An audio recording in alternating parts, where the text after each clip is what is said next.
ఖరీఫ్ వరి సాగుకు సమయం దగ్గర పడుతుంది. రైతులు ఆయా ప్రాంతాలకు అనువైన రకాలను ఎంచుకుని విత్తనాలు సమకూర్చుకునే పనిలో ఉన్నారు. ఈ దశలో రకాల ఎంపిక పట్ల రైతులు తగిన అవగాహనతో ముందడుగు వేయాలి. ప్రస్తుతం ప్రాచుర్యంలో ఉన్న పాత రకాలతో పాటు అనేక కొత్త వరి వంగడాలను శాస్త్రవేత్తలు సిఫారసు చేస్తున్నారు. ప్రాంతాలకు అనుగుణంగా వీటి గుణగణాలను పరిశీలించి ఏటా సాగు చేసే సాంప్రదాయ రకాల స్థానంలో రైతులు వీటిని సాగుకు ఎంచుకోవచ్చు. తెలంగాణకు అనువైన వరి వంగడాలు, వాటి విశిష్ట లక్షణాల గురించి ఇప్పుడు తెలుసుకుందాం.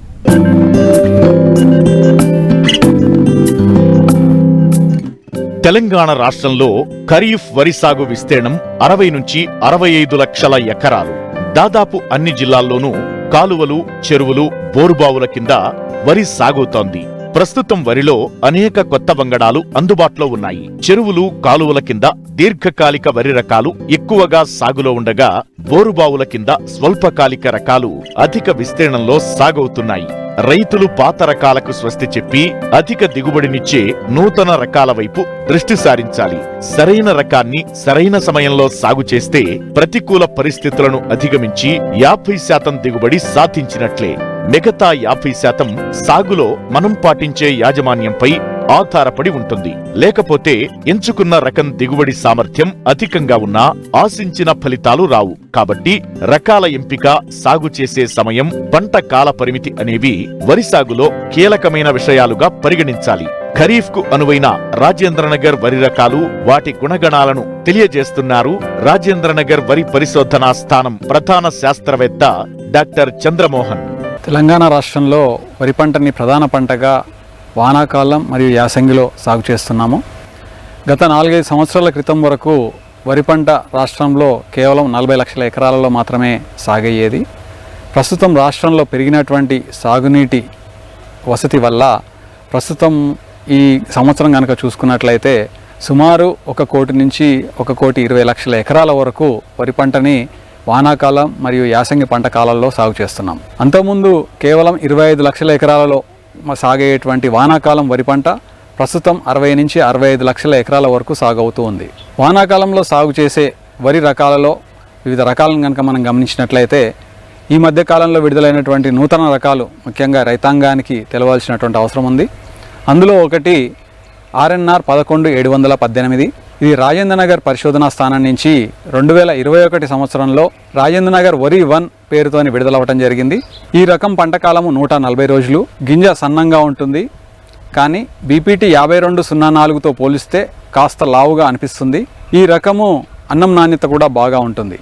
అయితే ఈ రకం యొక్క లక్షణాలు కనుక గమనించినట్లయితే ఈ రకము వివిధ రకాల చీడపీడలు, అంటే వరిలో వచ్చేటువంటి ముఖ్యమైనటువంటి చీడపీడలు అన్నిటినీ కూడా తట్టుకునే శక్తి ఉన్నటువంటి రకం. ముఖ్యంగా అగ్గి తెగులు, ఎండాకు తెగులు, పొట్టకుళ్ళు తెగులు, అదేవిధంగా సుడిదోమను కూడా తట్టుకునే శక్తి ఉంది. కొంతవరకు కాండం దొల్చి పురుగు కూడా తక్కువగా ఆశిస్తున్నట్టు మేము గమనించాము. వీటితో పాటు ప్రధానంగా మన తెలంగాణలో ఈ మధ్య కాలంలో పెరుగుతున్నటువంటి చౌడు సమస్య ఒకటి ఉంది.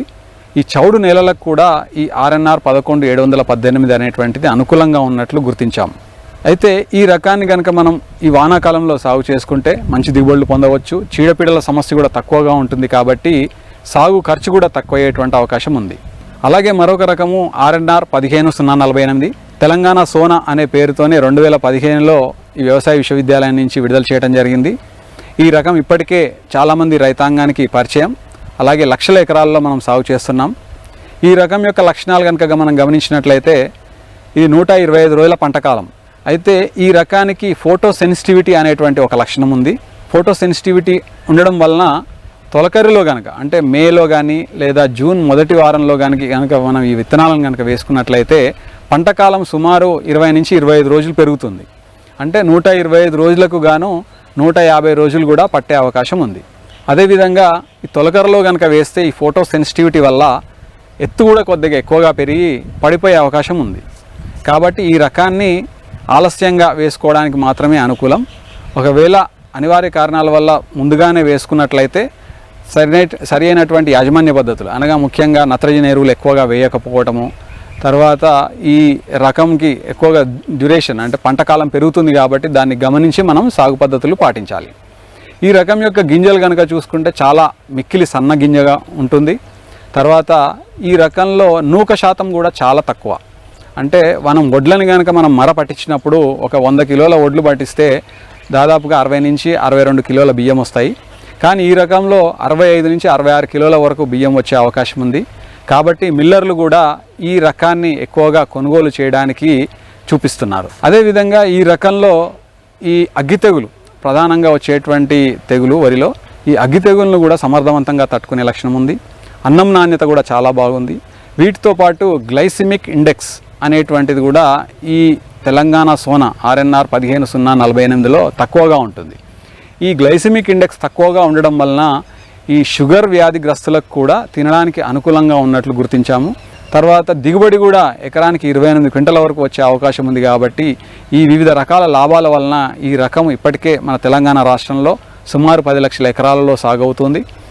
ఈ తెలంగాణలోనే కాకుండా ఇతర రాష్ట్రాలైనటువంటి కర్ణాటక, మహారాష్ట్ర, తమిళనాడు, ఒరిస్సా, వెస్ట్ బెంగాల్ మరియు ఉత్తరప్రదేశ్లో కూడా ఎక్కువ విస్తీర్ణంలో ఈ రకం సాగు చేయబడుతుంది. అయితే ఈ రకాన్ని సాగు చేసినప్పుడు రైతాంగం గమనించాల్సింది ఏమిటంటే ఈ రకంలో కాండం దొల్చి పురుగు కాస్త ఎక్కువగా ఆశిస్తుంది. అంటే మిగతా రకాలతో పోల్చితే ఈ RNR 15048లో కాండం దొల్చి పురుగు ఎక్కువగా ఉంటుంది. కాబట్టి ఈ రకాన్ని సాగు చేసినప్పుడు కాండం దొల్చి పురుగుకు సంబంధించినటువంటి యాజమాన్య పద్ధతులు అంటే పురుగు మందులు సరియైన సమయంలో పిచికారి చేసుకొని ఒకసారి పిలక దశలో అదేవిధంగా ఒకసారి పొట్టకొచ్చేటువంటి దశల్లో 2 సార్లు పురుగు మందులు కనుక సరియైన సమయంలో పిచికారి చేసుకున్నట్లయితే ఈ రకాన్ని సాగు చేసి మంచి దిగుబడులు లాభదాయకమైనటువంటి మన మార్కెట్ ధర కూడా వచ్చే అవకాశం ఉంది. కాబట్టి ఈ రకాన్ని సాగు చేసుకోవాలి.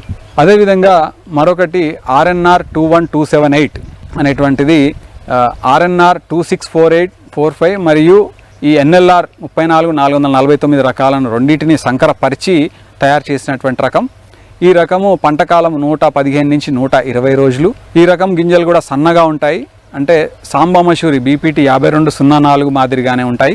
ఈ రకానికి ముఖ్యంగా ఈ తెగుళ్ళు కనుక గమనించినట్లయితే అగ్గి తెగులను తట్టుకునేటువంటి శక్తి ఉంది. అదేవిధంగా ఈ రకము ఎత్తు తక్కువగా పెరుగుతుంది. అంటే పొట్టి రకం కాబట్టి గాలి వానలకు పడిపోయేటువంటి అవకాశం ఉండదు.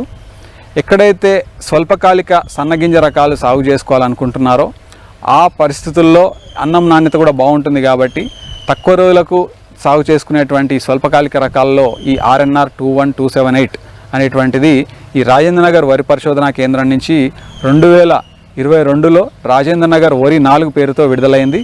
ఈ రకాన్ని కూడా సాగు చేసుకొని ఎకరానికి సుమారు 28 క్వింటాల దిగుబడి తీసుకోవచ్చు.